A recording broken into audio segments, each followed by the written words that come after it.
Tightened security at this year's Indy 500 created big delays getting to the track for many fans, and that has the Speedway apologizing today and promising a solution. Our TV6 reporter Chris Profit is live outside the track with our story. Chris.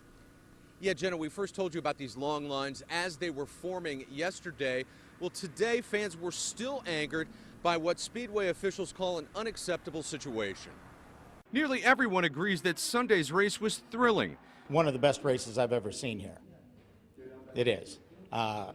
It was competitive from start to finish. But for too many fans, new parking and security restrictions, largely put in place after the Boston bombings, created long lines and a lot of complaints.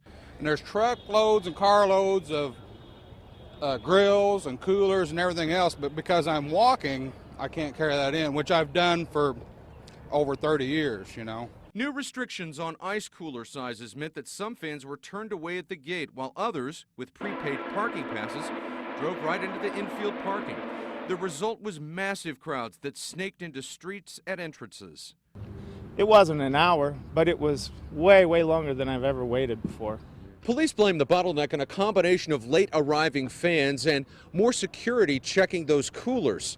One race fan tells us that people around him were so delayed in those lines that they didn't show up until 50 laps into the race. It was the only blemish on an otherwise nearly perfect race, but on Monday, Speedway officials were apologizing and promising a solution. But I think it was just one of those perfect storms of a lot of things. Post-Boston regulations, weather impact, new parking restrictions in the town of Speedway and at the facility. So it's one of those things that we apologize for and we just have to fix. It's not fair to our fans. Fans still buying tickets for next year's race and hoping for a better plan to get there.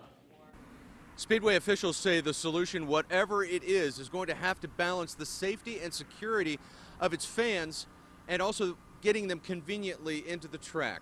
Reporting live at the Indianapolis Motor Speedway, Chris Profit, RTV6.